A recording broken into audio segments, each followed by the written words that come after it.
I was reading a book when this quote came to my mind.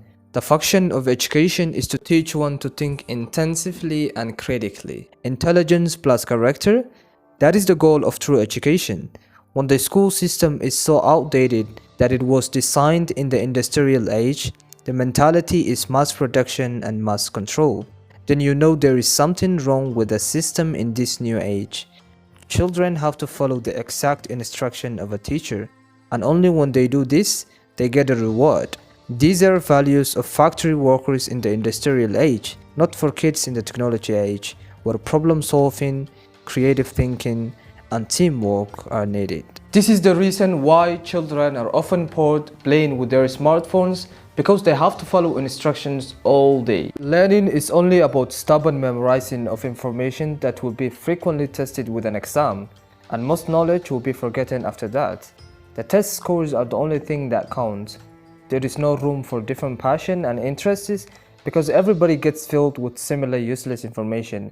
Students often don't discover their hidden talents and what they want to do after school. They can't interact and help each other and become better as a team because they are not allowed to talk. Many people know that education system in most countries are bad, but most aren't familiar with how it all started and why it is even getting worse over time. It all started in the late 1700s. Until this date, poor children couldn't afford the education because it wasn't free. But at the time of Industrial Revolution, there was a change in how we work, which created the need for universal schooling.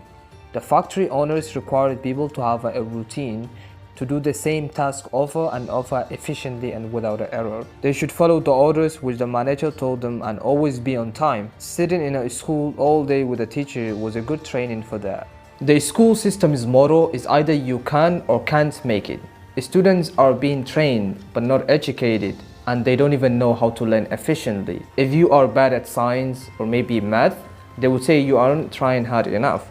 But if you are bad at something like art, they would just say that this thing is not just for you, so you have to give up and stick to your math and science. We need to understand the students and get closer to them. Maybe someone is undergoing some family problems, who knows?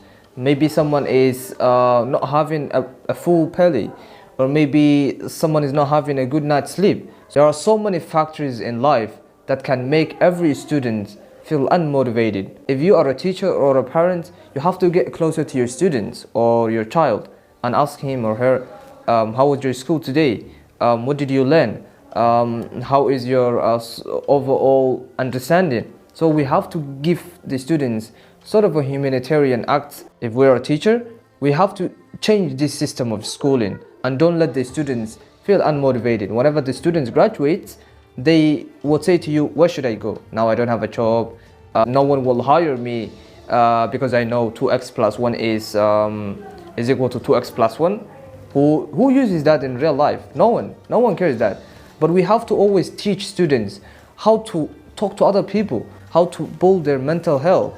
All of these are what we need in our schools. Thank you for watching this video. If you are new to this YouTube channel, make sure you hit the bell icon. And as always, I will see you in the next Tuesday.